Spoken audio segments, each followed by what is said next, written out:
Hello, welcome to 3TV network. ఈరోజు మనతో పాటు డాక్టర్ వసంత కుమార్ గారు ఉన్నారు. డాక్టర్ గారు జనరల్ ఫిజిషియన్గా, అలాగే డయాబెటిక్ ఫిజిషియన్గా కూడా దాదాపు 40 ఏళ్ళుగా సిటీలో చేస్తున్నారు. డాక్టర్ గారు ఎంతో వాస్ట్ ఎక్స్పీరియన్స్ ఉన్న డాక్టర్ ఈరోజు మనతో స్టూడియోలో ఉన్నారు. కొన్ని విషయాలు, ముఖ్యంగా మధుమేహ వ్యాధి, షుగర్ వ్యాధి గురించి కొన్ని విషయాలు, ఇంపార్టెంట్ విషయాలు డాక్టర్ గారితో చర్చిద్దాము. నమస్కారం డాక్టర్ గారు. థ్యాంక్ యూ నాగరాజ్ గారు, నాకు ఈ అవకాశం ఇచ్చినందుకు. సార్, ఇప్పుడు డయాబెటీస్ అనేది బాగా ఒక మహమ్మారి లాగా ఆల్మోస్ట్ అందరినీ పాపులేషన్ని పట్టి పీడిస్తున్న ఒక జాడ్యం లాగా ఉంది సార్. ఇప్పుడు మీరు ఆల్మోస్ట్ ఒక 2-3 జనరేషన్స్ ఆఫ్ పీపుల్ని చూస్తున్నారు సార్ డయాబెటిక్ని. ఏమేమి మార్పులు గమనిస్తున్నారు సార్, అంటే మామూలుగా డయాబెటిక్ కండిషన్స్లో? ముఖ్యంగా మార్పు ఏం చూస్తున్నామంటే, నేను మొదట్లో ప్రాక్టీస్ స్టార్ట్ చేసిన దానికి ఇప్పటికీ, ఆ రోజుల్లో మనకి డయాబెటీస్ అంటే ఎవరన్నా ఒక 50 సంవత్సరాల తర్వాత షుగర్ పెరిగింది, ఏం జాగ్రత్తలు తీసుకోవాలని రావడం జరుగుతుంది. ఇప్పుడు ఏమవుతుందంటే 30 సంవత్సరాల నుండి డయాబెటీస్ కనిపిస్తుంది.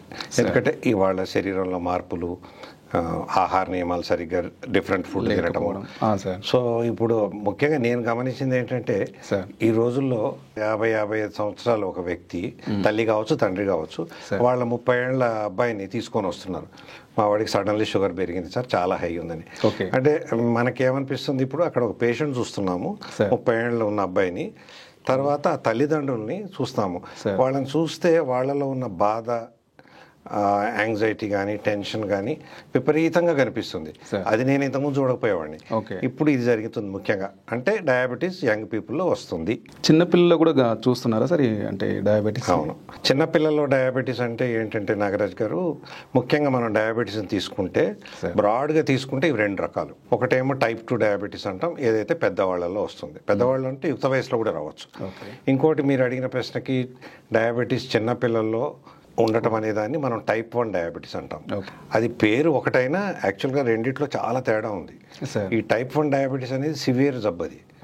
అది ఏ వయసులోనే రావచ్చు. 2-3 సంవత్సరాల నుంచి, యూజువల్గా 12-13 ఆ సంవత్సరాల లోపు పిల్లలకి డయాబెటీస్ వస్తే దాన్ని మనం టైప్ 1 డయాబెటీస్, పిల్లల్లో డయాబెటీస్ అంటాము.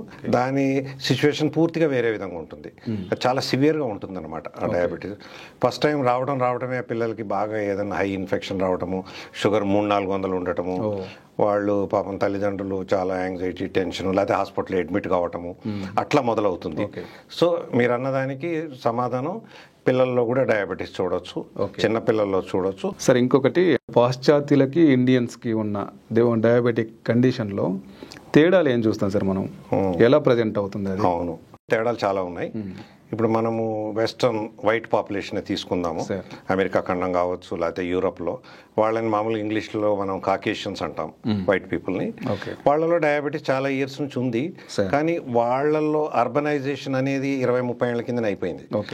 సో ఇంకొకటి, సో వాళ్ళతో కంపేర్ చేస్తే మనము మన దేశం, భారతదేశంలో మనము సౌత్ ఏషియన్స్మే. మనతో పాటు మనకు చుట్టుపక్కల ఉన్న 3-4 దేశాల వాళ్ళం కూడా సౌత్ ఏషియన్స్ అంటాం. మన సమస్యలు డిఫరెంట్గా ఉన్నాయి కాకేషియన్తో కంపేర్ చేస్తే. ముఖ్యంగా ఏంటంటే, మనము ఫర్ ఎగ్జాంపుల్ ఈ పొట్టలో ట్రంకల్ ఒబిసిటీ అంటారు, పొట్ట పెరగటం ఎక్కువగా చూస్తాం. మీరు అదే అమెరికా వాళ్ళని, యూరప్ వాళ్ళని చూడం. వాళ్ళకి బాడీలో మజిల్ ఎక్కువగా ఉంటుంది, మనకు మజిల్ తక్కువగా ఉంటుంది. కాబట్టి ముఖ్యంగా తేడా ఎక్కడ వస్తుందంటే, మనము వెయిట్ ఎక్కువ లేకపోయినా కూడా డయాబెటీస్ వచ్చే అవకాశాలు ఉన్నాయి.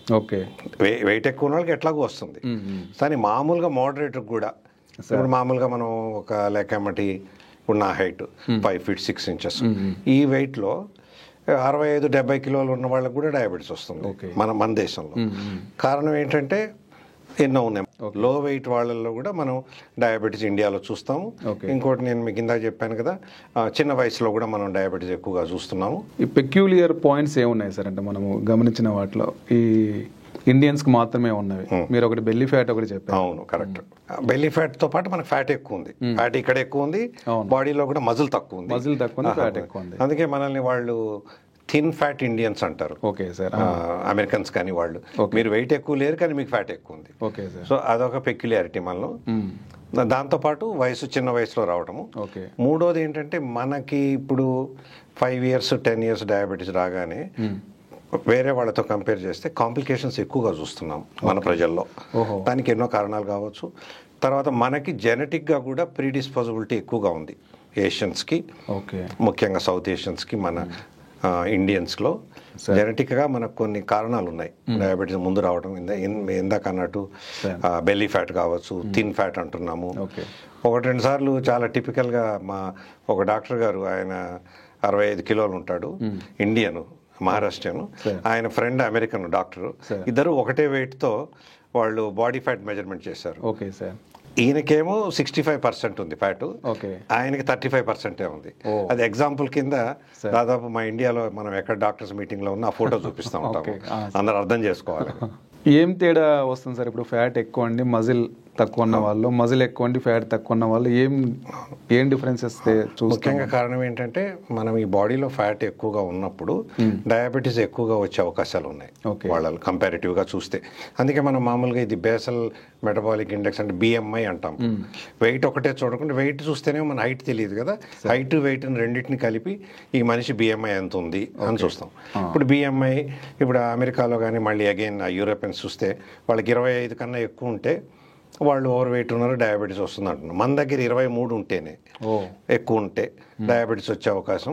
ముఖ్యంగా ఇది ఫ్యాట్ అనమాట. ఈ ఫ్యాట్ సెల్స్ ఏవైతే ఉంటాయో బాడీలో అవి ఇన్సులిన్ రెసిస్టెన్స్ ని క్రియేట్ చేస్తుంది. అక్కడ ఉంది పాయింట్. ఇన్సులిన్ రెసిస్టెన్స్ వల్ల ఆ ఇన్సులిన్ పని చేయట్లేదు వాళ్ళకి.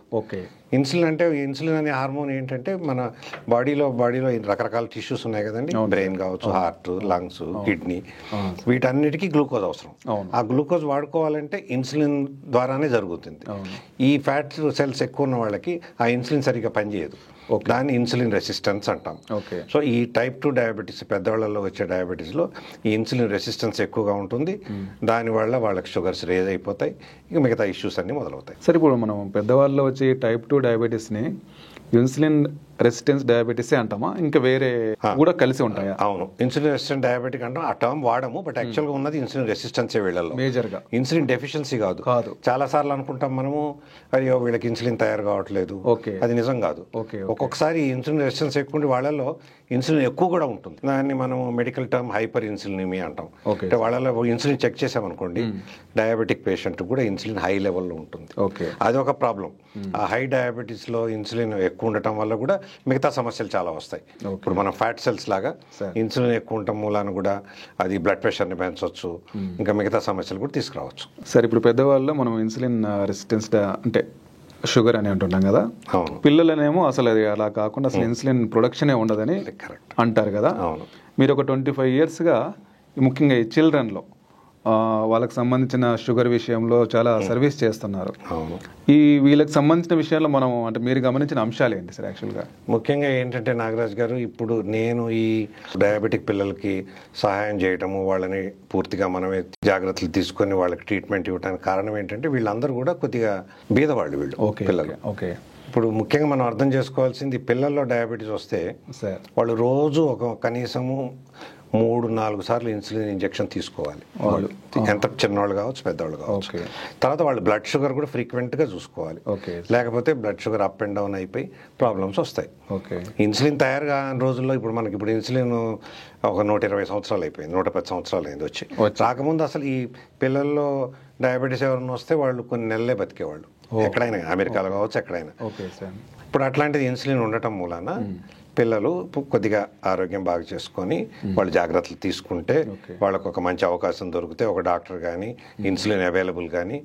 ఇందులో ఏంటి, కాస్త ఒక రిచ్ బ్యాక్గ్రౌండ్లో ఉన్న వాళ్ళకి సమస్యలు తక్కువగా ఉంటాయి, ఎందుకంటే వాళ్ళు కనీసం ఇన్సులిన్ కొనుక్కోగలుగుతారు, బ్లడ్ టెస్ట్ చేసుకోవడానికి ఉంటుంది, డాక్టర్ని కన్సల్ట్ చేయగలుగుతారు.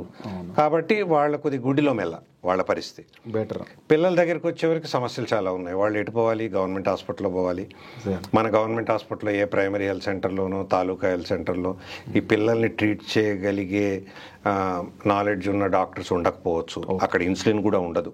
మన ప్రభుత్వం ఇన్సులిన్ అన్ని చోట్ల సప్లై చేయట్లేదు.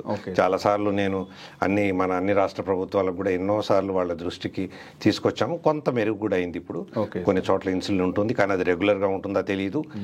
వీళ్ళు క్యూలో నిలబడి ఇన్సులిన్ తెచ్చుకోవాలి, మళ్ళీ బ్లడ్ షుగర్ చేయాలంటే మళ్ళీ కొనుక్కోవాలి, వీళ్ళు డబ్బులు చెక్ చేసుకోవాలి. సో ఆ విధంగా చూడటం కారణం వల్ల ఈ పిల్లల్లో ఇది ఈ సమస్య ఎప్పుడైతే నాకు అర్థమైందో ఒక్క చైల్డ్ వచ్చింది నా దగ్గరికి ఒక 25 సంవత్సరాల కింద 1999లో. అప్పుడు ఎక్కడున్నారు సార్, ఏ హాస్పిటల్లో? అప్పుడు నేను హాస్పిటల్ కన్నా కూడా ఒక చిన్న కాలనీలో పేషెంట్ చూసేవాడిని, బీదవాళ్ళని. మామూలుగా వీళ్ళు పెద్దవాళ్ళలో బాగా బీదవాళ్ళలో వస్తుంది, వాళ్ళకి చేద్దామని. ఎప్పుడైతే ఈ చైల్డ్ వచ్చిందో, ఆ చైల్డ్ పేరు కూడా నాకు బాగా గుర్తు, రిజ్వానా బేగం. చిన్న అమ్మాయి, 16 ఏళ్ళ అమ్మాయి. వెయిట్ అంతా తగ్గిపోయింది, షుగర్ వచ్చింది, కోమా నుంచి ఇప్పుడే బయటకు వచ్చింది, మళ్ళీ వారం నుంచి ఇన్సులిన్ తీసుకోలేదు, డబ్బులు లేవని చెప్పారు. అప్పుడు అది ఉందని, సరే ఒక్క పాపది ఏముంది, సమస్య లేదు, ఇన్సులిన్ కొని ఇచ్చాము. తర్వాత అది ఆ పాప వేరే వాళ్ళకి చెప్పటము, ఇంకా అట్లా మా డాక్టర్లు వేరే డాక్టర్స్ మన దగ్గర పంపుకుంటూ ఇప్పుడు దాదాపు 70-80 మంది పిల్లలు ఉన్నారు. వీళ్ళంతా ఒక సంతోషకరమైన వార్త ఏంటంటే, ఈ 20-25 ఏళ్లలో ఇన్ని సమస్యలు ఉన్న పిల్లలు కూడా, ముఖ్యంగా ఆడపిల్లలు, వాళ్ళు చదువుకున్నారు, పైకి వచ్చారు. ఇప్పుడు కొంతమంది పెళ్లిళ్ళు చేసుకున్నారు, ఉద్యోగాలు చేస్తున్నారు, కాస్త రిలేటివ్గా ఆరోగ్యకరంగానే ఉన్నారని చెప్పాలి. చాలా సంతృప్తికరమైన విషయం సార్. చాలా. అవును, మీకు హ్యాపీనెస్ మనం చేసే పని లోపల చాలా సంతృప్తికరం, చాలా సంతోషంగా కూడా ఉంటుంది, కానీ బాధ కూడా ఉంటుంది దాంట్లో. నేను నా కొలీగ్ సుజిత్ కుమార్ గారికి చెప్తున్నాను, ఒక పాప వచ్చింది, షుగర్ ఎక్కువ ఉందండి, ఇన్సులిన్ సరిగ్గా తీసుకోలేకపోతున్నాము. ఎంత ఏజ్ సార్? పాప వయసు 19 ఏళ్ళు. ఓకే. అయితే తండ్రి ప్యూన్ ఉద్యోగం చేస్తాడు, తల్లి ఏమీ చేయదు, వాళ్ళకి 2 పిల్లలు. అయితే నేను మామూలుగా వీళ్ళ కోసం ఎమ్మటే గ్లూకోమీటర్ పెట్టుకుంటాను, బిజీగా ఉన్నా కూడా ఎమ్మటే షుగర్ చెక్ చేస్తాను. Okay sir. చేస్తే 522 ఉంది ఆ పాపకి. చాలా హై, 500 పైన. అంటే మామూలుగా వేరే వాళ్ళు అయితే భయపడి ఎమ్మటే హాస్పిటల్ తీసుకోండి, అది ఇచ్చేస్తాం. సో మాట్లాడి, అంటే నాకు ఇంతమంది పేషెంట్స్ చూసిన నా బొట్టోడికే ఒక డిప్రెషన్ లాగా అనిపించింది, చిన్న పాపను చూసి బాధ కూడా కలిగింది. సో మరి నా బాధ బయటికి కూడా చూపెట్టుకోలేను, ఎందుకంటే తల్లిదండ్రులు ఏమంటే నా ముఖం చూసి వాళ్ళు ఇంకా ఏడవడం మొదలు పెడతారు. ధైర్యం చెప్పాలి వాళ్ళకి. సో వాళ్ళకి ఇన్సులిన్ స్టార్ట్ చేసి ఆ గ్లూకోమీటర్ గురించి చెప్పి ఇచ్చి చేసాము. ఇవాళ పొద్దున మా అసిస్టెంట్ చెప్పాడు, సార్ 200 ఉంది షుగరు, తగ్గింది. సో అట్లా మనము వాళ్ళకి నిజంగా సహాయం చేయగలుగుతున్నాము. అది మనకి ఏం చెప్పాలో తెలియదు, దేవుడు ఇచ్చిన అవకాశం మనకి అది. సో దానికి ఏం పెద్ద మనం ఏమి చేసే విచిత్రం పనులు ఏం లేదు, చేసే పనులైనా అదొక పని. జనరల్గా ఏ వయసులోనైనా రావచ్చు సార్? అంటే చిన్నప్పుడు పుట్టుకతోనే కూడా రావచ్చా డయాబెటీస్? పుట్టుకతోటి రాదండి, మనకి 1-2 సంవత్సరాల నుండి. జనరల్గా మనం ఏమంటామంటే, పిల్లలు అంటే ఇప్పుడు 12 ఏళ్ల వరకు పిల్లలు అంటాం కదా, అదేవిధంగా 14-15 ఏళ్ల వరకు ఈ టైప్ 1 డయాబెటీస్ అనేది చూడొచ్చు. కానీ ఎప్పుడైతే బాగా చిన్న పిల్లల్లో చూస్తామో దీన్ని, 4-5 ఏళ్ల పిల్లలు చూసినప్పుడు, అది చాలా ఫ్యామిలీకి ఇబ్బందికరమైన సిచ్యువేషన్. ఎందుకంటే తల్లి వేరే పిల్లలను కూడా చూసుకోవాలి, ఒక్కోసారి వాళ్ళు ఉద్యోగాలు చేయాలి, భేదవాళ్ళ గురించి కదా మనం మాట్లాడేది. సో మరి ఈ చైల్డ్ని ఎట్లా చూసుకుంటారు? ఒక్కోసారి మా దగ్గర వచ్చినప్పుడు షుగర్ ఎక్కువ ఉన్నప్పుడు మాకు కొద్దిగా ఫ్రస్ట్రేషన్ తోటో, ఒక్కోసారి వాళ్ళని గట్టిగా మందలియటం లాంటివి జరుగుతాయి. నేను నా బోటోని కూడా మందలియటము, ఏంటమ్మా ఇట్లా చేస్తున్నావు అంటే, ఒకసారి వాళ్ళు ఏడ్చేవాళ్ళు, ఏంటమ్మా ఎందుకు ఇట్లా, ఎన్నోసార్లు చెప్తున్నా కదా నీకు అంటే. 1-2 సార్లు నాకు చాలా కనువిప్పయింది అప్పుడు. నాకు ఇంకొక 2 పిల్లలు కూడా ఉన్నారండి, వాళ్ళకి భోజనం పెట్టాలండి, నేను పోయి పని చేయాలండి, ఒక్కోసారి ఇట్లా జరుగుతుంది, ఏం చేయమంటారని చెప్పినప్పుడు, అంటే ఇప్పుడు చాలాసార్లు నేను చెప్తాను మా డాక్టర్స్ కూడా మాట్లాడినప్పుడు, మనం చాలా సందర్భాల్లో పేషెంట్ దగ్గర ఎన్నో నేర్చుకుంటాం. మీ డాక్టర్ని నేను కూడా ఇప్పుడు ఈ పరిస్థితిలో కూడా దాదాపు రోజు ఏదో ఒక విషయం మనం నేర్చుకుంటాం. నేను ఇందాక చెప్పాను కదా, నేను రీసెర్చ్ సొసైటీకి ప్రెసిడెంట్గా ఉన్నప్పుడు దాదాపు ఇండియాలో ఒక 20 స్టేట్స్కి వెళ్ళి డాక్టర్లతో మాట్లాడినప్పుడు, చాలామంది యంగ్ డాక్టర్స్ కూడా ఉంటారు కదా, వాళ్ళ ముఖ్యంగా అదే చెప్పేవాడిని, మనం పేషెంట్ దగ్గర నేర్చుకోవాలి, మనం పేషెంట్ హెల్ప్ చేయాలి. రెండోది, ఈ ఊరు నుండి వస్తారు పేషెంట్ చాలామంది, వాళ్ళు చదువు కూడా ఉండదు, వాళ్ళు చదువు లేదులే అని మనం అనుకుంటాము.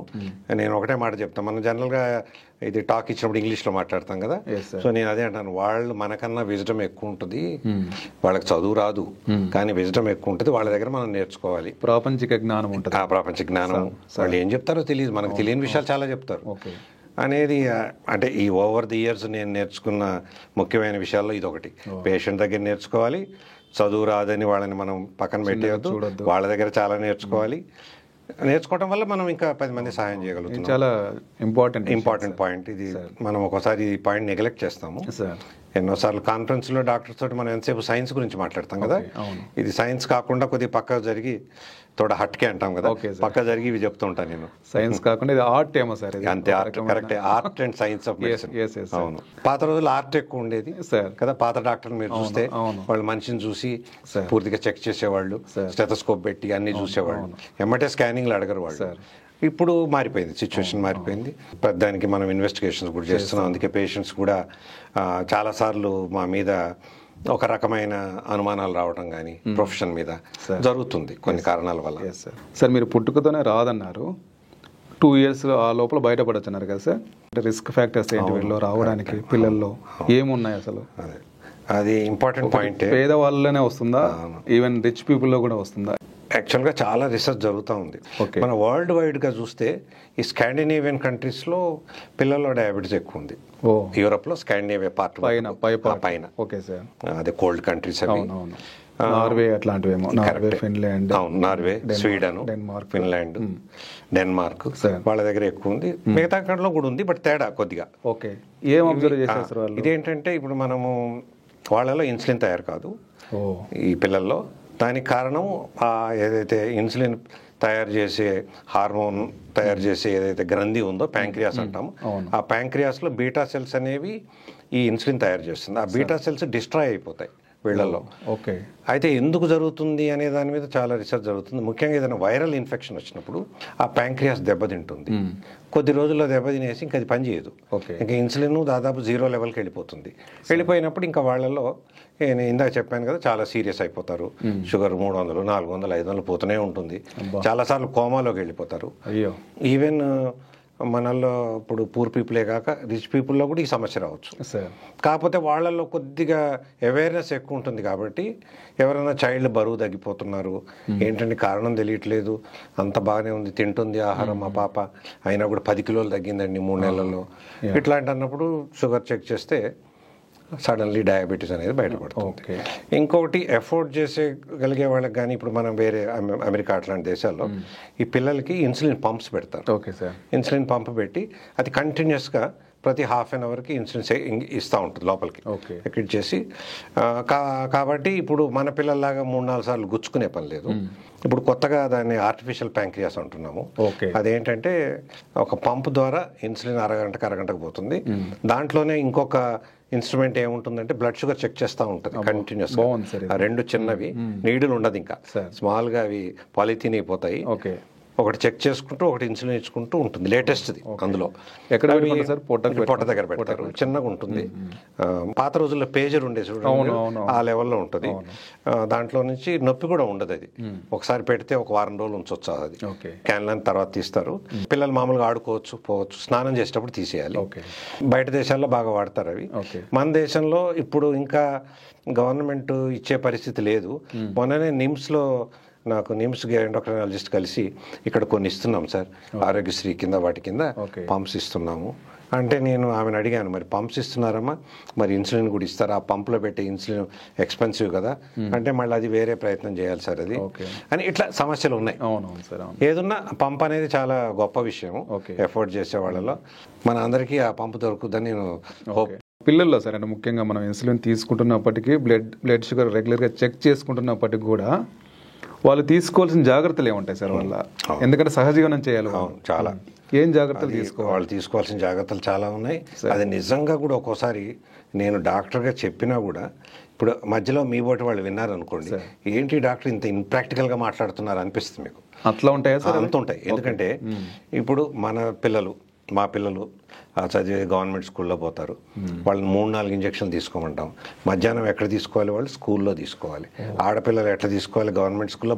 ఈ రోజు వరకు కూడా మన తెలంగాణ వచ్చి 11 ఏళ్ళు అయింది. ఇప్పటికి కూడా మీరు చూస్తే అన్ని గవర్నమెంట్ స్కూళ్ళల్లో ఆడపిల్లలకి బాత్రూమ్లు సపరేట్గా లేని పరిస్థితి. సో వీళ్ళు ఇన్సులిన్ ఎక్కడ తీసుకోవాలి, ఇక్కడ పొట్టలు వేపి తీసుకోవాలి. ఆడపిల్లలు చాలా ఇబ్బంది అవుతుంది, మగపిల్లలు కూడా సిగ్గుపడతారు. అవును సార్. ఇంకోటి ఏం జరుగుతుందంటే బాధాకరమైన విషయము, మేము ప్రతి వాళ్ళకి చెప్తాం, మీరు మీ టీచర్కి చెప్పాలమ్మా నాకు షుగర్ ఉంది, ఇట్లా నేను కాసేపు బయటికి పోయి వచ్చి తీసుకుంటాను. అది ఎందుకు చెప్తామంటే వీళ్ళలో మీరు అన్నారు కదా ఛాలెంజెస్ చాలా ఉన్నాయి. ఒకసారి షుగర్ లో అయిపోతుంది, సడన్లీ అన్కాన్షియస్ కూడా కావచ్చు. టీచర్కి తెలిస్తే, కనీసం టీచర్కి తెలిస్తే బెటర్ అనేది ఒకటి. సో ఇట్లా ఇంకోటి అది ఇన్సులిన్ విషయం వచ్చేవరకు అది మధ్యలో తీసుకోవాలి. సో వీళ్ళు ఏం చేస్తారు, పిల్లలు మధ్యలో తీసుకోరు, మర్చిపోతారు, ఇంటికి వస్తారు, 3 వచ్చి తీసుకుంటారు. ఇక షుగర్స్ ఫ్లక్చువేట్ అవుతూ ఉంటాయి. ఇంకా మధ్యాహ్నం తీసుకోవడం ఒకటి ఇబ్బంది. తర్వాత ఆహారం, మనం ఏమంటామంటే ఇప్పుడు మనం అందరం మామూలుగా 3 పూటలు తింటాం కదా, టిఫిన్, మధ్యాహ్నం, రాత్రి. అది కాక మధ్యలో ఏదైనా లైట్గా తీసుకున్నాం, 10:30-11 స్నాక్స్. సాయంకాలం మళ్ళీ అవి కూడా ఇవన్నీ తినకూడదు కదా, చిన్నపిల్లలు షుగర్ తీసుకోకూడదు, స్వీట్లు తినకూడదు, అన్నం కూడా తినకూడదు. అయితే ముఖ్యంగా ఎక్కడ ప్రాబ్లం వస్తుంది, చిన్నపిల్లల్ని కంట్రోల్ చేయడం చాలా కష్టం. తల్లికి కష్టం, తల్లి బాధపడుతుంది తండ్రి కన్నా కూడా. ఇంకోటి ఏమవుతుంది, వీళ్ళు మన దగ్గర ఇప్పుడు మన ప్రభుత్వాలు పేదవాళ్ళకి రైస్ ఇస్తాం, రైస్ ఒకటి ఫ్రీగా పోతుంది, వాళ్ళకి రైస్ రెడీగా ఉంటుంది పెట్టడానికి. చాలాసార్లు ఇప్పుడు మీరు చూస్తే కూడా మన దగ్గర పెద్దవాళ్ళు కూడా పనిచేసేవాళ్ళు 3 పూట్ల అన్నమే తింటారు సౌత్లో. అన్నం తినడం ఒక కారణం, డయాబెటీస్ పెద్దవాళ్ళలో కూడా రావటం. ఈ పిల్లల్లో మరి అన్నం ఎక్కువ పెట్టకూడదు అంటాం మేము, చాలా తక్కువ పెట్టాలమ్మా, మీరు ఎక్కువ కూరగాయలు పెట్టాలి, ఆకుకూరలు పెట్టాలి, పప్పులు పెట్టాలి, ఇవన్నీ చాలా ఈజీగా చెప్తాం. కానీ అక్కడ వాళ్ళు కొనగలగాలి ఇవన్నీ. గుడ్డు పెట్టమంటాము, కొద్దిగా పాలు దాపేసమంటాము. సో అవి కొనటం కూడా వీళ్ళకి ఇబ్బంది. అవును సార్, ఫైనాన్షియల్. రైస్ అంటే అక్కడ ఉంది, ఏమంటే రైస్ ఇంత పెట్టుకొని ఆ పచ్చడి వేసుకోనో లేకపోతే ఏదో ఒక కూర వండితే అన్నం 100 గ్రాములు ఉంటుంది, ఇంతే కూర ఉంటుంది. అది ఎగ్జాక్ట్లీ అది కాకూడదని చెప్తాం డయాబెటిక్ పిల్లల్లో. అది జరుగుతుంది, పెద్దవాళ్ళలో కూడా అదే జరుగుతుంది. మీకు ఇందాక మనము మాట్లాడాం కదా, ఈ పెద్దవాళ్ళలో డయాబెటీస్ ఎక్కువైపోయిందని. ఈ దాంట్లో ఇంకొక ముఖ్య విషయం ఏంటంటే, డయాబెటీస్ మనం ఇంతకుముందు ఏమనుకునే వాళ్ళము రిచ్ మ్యాన్స్ డిసీజు, బాగా డబ్బులు ఉన్న వాళ్ళకి వస్తుంది డయాబెటీస్, వాళ్ళు అన్ని తింటున్నారు, బరువు పెరుగుతున్నారు. ఇప్పుడు మనం బీదవాళ్ళలో చూస్తున్నాం డయాబెటీస్. మీరు కూడా ఎక్స్పీరియన్స్ అయి ఉంటుంటుంది చాలాసార్లు. మన దగ్గర చిన్న జాబ్ చేసేవాళ్ళు, వాళ్ళని మీరు బీదవాళ్ళు అనవచ్చు, లోవర్ మిడిల్ క్లాస్ అనవచ్చు, వాళ్ళల్లో డయాబెటీస్ మ్యాక్సిమం ఉంది ఇప్పుడు. రూరల్ ఏరియాలో కూడా చాలా ఉంది. మనం డయాబెటీస్ ఇన్సిడెన్స్ గురించి మాట్లాడదాం, అప్పుడు ఆ పాయింట్ వస్తుంది. ఇంకేమైనా ఉన్నాయి సార్ అంటే వాళ్ళకి ఫైనాన్షియల్ ఇష్యూస్ చెప్పారు, ఫుడ్ ఇష్యూ ముఖ్యంగా పిల్లల్లో కదా. అవును, food, quality of food important, timing of the food important. Insulin తీసుకొని షుగర్ చెక్ చేసుకోవాలి. ఇప్పుడు నేనే ఎవరన్నా ప్రభుత్వం వాళ్ళు మా పోటీ వాళ్ళం ఇన్సులిన్ ఇచ్చాము, మరి మీటర్లు చెక్ చేసుకోవటము అది కూడా ఇంపార్టెంట్, లేకపోతే షుగర్ అప్ అండ్ డౌన్ అయిపోతూ ఉంటుంది. మరి అది కొనాలంటే కూడా ఒక్కొక్క స్ట్రిప్ 15 రూపాయలు అవుతుంది. ఇంతకుముందు అయితే 20-25 ఉండేది, చీపెస్ట్ స్ట్రిప్ కూడా 15 రూపాయలు అవుతుంది. అంటే రోజు 2 సార్లు చెక్ చేస్తే కూడా వాళ్ళకి 2 స్ట్రిప్లు వేస్ట్ అయిపోతాయి. నేను ఇందాక చెప్పాను కదా, ఆ చైల్డ్ పెద్దమ్మాయి 19 ఏళ్ళు 520 షుగర్, ఎన్ని రోజులు అయిందమ్మా చేయంటే 2 నెలలు చేసుకోలేదు. అట్లా జరుగుతున్నాయి ఇంకా మన దేశంలో. మనము ఎంతో పురోగతి అవుతున్నాము, కానీ ఇట్లా చాలా రకరకాల జబ్బులు ఇంకా ప్రజల్ని హింసిస్తూనే ఉన్నాయి. దానికి కారణాలు ఎన్నో ఉన్నాయి. సార్ ఇప్పుడు ఈ పిల్లలు అంటే ఈ జాగ్రత్తలు తీసుకుంటూ బ్లడ్ గ్లూకోజ్ చెకప్ కానీ ఇన్సులిన్ తీసుకోవడం కానీ ఇవన్నీ చేస్తూ ఉన్నప్పుడు వాళ్ళు నార్మల్ పిల్లల్లాగా లైఫ్లో మూవ్ ఆన్ అవ్వగలరా, ఎక్సెల్ అవ్వగలరా, ఎట్లా ఉంటుంది సార్ అంటే మీ అబ్జర్వేషన్? అవును, ఒక విచిత్రమైనది ఏంటంటే ఇప్పుడు మనం ఇన్ని షార్ట్ కమింగ్స్ మాట్లాడాం కదా, వాళ్ళు గవర్నమెంట్ స్కూల్కి పోతున్నారు, మధ్యాహ్నం ఒక్కోసారి తీసుకోవట్లేదు, షుగర్ ఎవరైతే కొద్దిగా రీజనబుల్గా చేస్తున్నారో సార్ వాళ్ళు నార్మల్ లైఫ్ లీడ్ చేస్తున్నారు. నాకే ఆశ్చర్యంగా ఉంటుంది, మీకు ఒకసారి చూపిస్తాను. ఇప్పుడు పిల్లలు, నేను ఇది మొదలుపెట్టి 25 ఏళ్ళు అయింది కాబట్టి ఇప్పుడు మా పిల్లలు పెద్దవాళ్ళు అయిపోయారు. 35 ఏళ్ళు అమ్మాయిలు పెళ్లి చేసుకున్నారు, పిల్లలు ఉన్నారు, ఉద్యోగాలు చేస్తున్నారు, గ్రాడ్యుయేట్ వరకు చదివారు. వాళ్ళని చూస్తే చాలా ఆశ్చర్యంగా ఉంటుంది. వాళ్ళకి డయాబెటీస్ ఉందా, 20 ఏళ్ళ నుంచి ఉందా అని చాలా మంది అంత ఈజీగా నమ్మరు కూడా. మేము చాలాసార్లు వాళ్ళని ప్రొజెక్ట్ చేస్తాం, ఎందుకంటే వాళ్ళని చూసి ఈ చిన్న పిల్లలకి వచ్చిన వాళ్ళు తల్లిదండ్రులు కాస్త హోప్ వస్తుంది, ధైర్యం కూడా వస్తుంది. వాళ్ళనే మాట్లాడమంటాం. ఈ పెద్ద పిల్లల్ని 25-30 ఏళ్ళ పిల్లలు నువ్వే మాట్లాడమ్మా, చెప్పు, ధైర్యం చెప్పు, ఈ ఫలానామకి వాళ్ళ పాపకు 3 ఏళ్ళకి షుగర్ వచ్చింది కదా, నువ్వు ధైర్యం చెప్తే వాళ్ళు ఇది అవుతారు అని. అట్లా మేము వీళ్ళని ట్రైన్ చేసి వీళ్ళనే మనం ఒక వాలంటీర్స్గా లేదా డయాబెటీస్ ఎడ్యుకేటర్స్ లాగా చేసాము. ఇప్పుడు చాలా మంది మీకు ఒకసారి కల్పిస్తాను ఆ పిల్లలు, ఎందుకంటే అవును వాళ్ళ ఎక్స్పీరియన్స్ చాలా విలువైనది, చాలా వాళ్ళు చెప్తే పిల్లలకి ఇంకా నాలెడ్జ్, వాళ్ళకి అన్నీ తెలుసు. అవును సార్, ఇన్సులిన్ ఎట్లా తీసుకోవాలి, దాని ఇన్సులిన్ ఎక్కడ స్టాక్ చేసుకోవాలి, అన్ని విషయాలు వాళ్ళకి చాలాసార్లు మీరు చూస్తే మామూలు డాక్టర్ నర్సులకి టైప్ 1 డయాబెటీస్ మీద అంత ఎక్స్పీరియన్స్ ఉంటుంది. సో వీళ్ళకి ఎక్కువ ఉంటుంది చాలా. వీళ్ళు చెప్తారు కూడా, వాళ్ళకు కూడా చెప్పగలిగే శక్తి ఉంటుంది వీళ్ళకి. ఇక్కడ కాదు సార్, ఇది ఇట్లా ఇవ్వాలి, ఈ టెస్ట్ చేసుకోవాలి, ఇన్నిసార్లు చేసుకోవాలి. అది చాలా విచిత్రమైన సిచ్యువేషన్ అది. ముఖ్యంగా చిన్న వయసులోనే డయాబెటీస్ వచ్చి పెరిగిన వాళ్ళకి, వాళ్ళ అంటే నెక్స్ట్ జనరేషన్ వాళ్ళకి పుట్టబోయే బిడ్డలకి ఎట్లా ఉంటుంది సార్? అంటే వాళ్ళు నార్మల్గా పుడతారా లైఫ్ వాళ్ళు? అవును, పుట్టబోయే పిల్లలకి రాకముందు ఇక్కడ ఒక సోషల్ ఇష్యూ ఏంటంటే నాగరాజ్ గారు, ఇప్పుడు డయాబెటీస్ మ్యారేజ్ కూడా పెద్ద మ్యారేజ్ చాలా పెద్ద సోషల్ ఇష్యూ అండి, ఏ రిలీజన్లో అయినా. అవును, వాళ్ళు ఒక్కొక్కసారి డిస్పరేట్ అయిపోయి పేరెంట్స్ తల్లిదండ్రులకి అవతల వైపు చెప్పకుండా కూడా చేసిన సిచ్యువేషన్స్ ఉన్నాయి పెళ్ళి. కానీ వీళ్ళు 3 సార్లు ఇన్సులిన్ తీసుకోవాలి, ఎన్నిసార్లు పోయి ఎక్కడో దాక్కొని తీసుకోలేరు. సో మేము ఎప్పుడు అప్పటి నుంచే వాళ్ళకి ట్రైనింగ్ ఇస్తాం, చూడండి మీరు మంచో చెడో చెప్పాలి, వాళ్ళు అది అర్థం చేసుకుంటేనే పెళ్ళిళ్ళు చేయాలని. సో ఆ సందర్భాల్లో ముఖ్యంగా మీరు అడిగిన ప్రశ్నకి సమస్య ఏంటంటే, ఇక్కడ వీళ్ళు ప్రెగ్నెన్సీ అప్పుడు షుగర్స్ చాలా ఫ్లక్చుయేట్ అవుతుందండి. చాలాసార్లు పాత రోజుల్లో, అసలు నేను ప్రాక్టీస్ మొదలుపెట్టిన తర్వాత రోజుల్లో మేము అసలు పిల్లల్ని కనటము మంచిది కాదని చెప్పేవాడు చిన్నపిల్లలకి. ఎందుకంటే మీకు పిల్లలు పుట్టినా కూడా వాళ్ళు అబ్నార్మల్గా పుడతారో తెలియదు, నీ ఆరోగ్యం ఏమవుతుందో తెలియదు. సో ఒకవేళ నువ్వు ప్రెగ్నెన్సీ ప్లాన్ చేస్తే చాలా జాగ్రత్తలు తీసుకోవాలి, నువ్వు ఒక నెల రోజుల ముందు నుంచే షుగర్ రోజు చూసుకోవాలి, చేయాలి అని చాలా చెప్పేవాళ్ళం. బట్ ఇప్పుడు కొద్దిగా సైన్స్ ఇంప్రూవ్ అయింది, ఇన్సులిన్స్ బెటర్ అయ్యాయి, గ్లూకోమీటర్లు అయితే వచ్చాయి. సో ఆ విధంగా మనం ఇప్పుడు మా పిల్లలు కూడా చాలామంది నార్మల్ డెలివరీలు చేసుకొని, వాళ్ళ పిల్లలు కూడా 5-6 సంవత్సరాల పిల్లలు వాళ్ళ పిల్లలు. సో వాళ్ళు ప్రెషస్ బేబీస్ అనమాట. రాగానే డాక్టర్లు అందరూ వాళ్ళని ఎత్తుకొని ఫోటోలు దిగుతుంటారు, ఎందుకంటే డయాబెటిక్ చైల్డ్ అనమాట. సో వాళ్ళకి అప్పుడు ప్రెగ్నెన్సీ అప్పుడే సమస్య. ఒక్కోసారి అబ్నార్మల్ అయిపోతుంది పాపం, ఏది డయాబెటీస్ కంట్రోల్ లేకపోతే. అయిపోతే బాగానే నార్మల్గా ఉంటారు, వాళ్ళ నార్మల్ లైఫే ఉంటుంది, సమస్య ఏమి ఉండదు పెద్దగా. బిడ్డలకు కూడా టైప్ 1 వాళ్ళ పిల్లలకి సమస్య ఏమి ఉండదు. టైప్ 2 వాళ్ళ సమస్య అది వేరు. ముఖ్యంగా మన దగ్గర డయాబెటీస్ పరిస్థితి ఎట్లా ఉంది, దాని ప్రివెన్షన్ గురించి, ఒకవేళ డయాబెటీస్ ఉంటే దాన్ని ఎలా మేనేజ్ చేసుకోవాలి, ఇంకా చాలా అపోహలు ఉన్నాయి మన దగ్గర. రివర్స్ చేస్తామంటున్నారు, క్యూర్ చేస్తామంటున్నారు. నిజంగా అది సాధ్యమైన డాక్టర్ గారు చాలా వివరంగా చెప్పారు. ఫైనల్గా ఈవెన్ డయాబెటీస్ని ఎవరు అసలు ట్రీట్ చేయాలన్న విషయంలో కూడా ఒక క్లారిటీ ఇచ్చారు. చాలా మంచి విషయాలు చెప్పారు డాక్టర్ గారు. థ్యాంక్ యూ అండి. Thank you so much. Thank you Nagaraj గారు. నాకు ఇవాళ ఇది ఎన్నో రోజుల నుంచి మాట్లాడాలనుకున్నది నాకు ఈ అవకాశం ఇచ్చారు. దీని ద్వారా 10 మంది విని కొద్దిగా వాళ్ళకి సమస్యలు తీరి ఆరోగ్యం బాగుంటే చాలా సంతోషం. మీకు థ్యాంక్స్.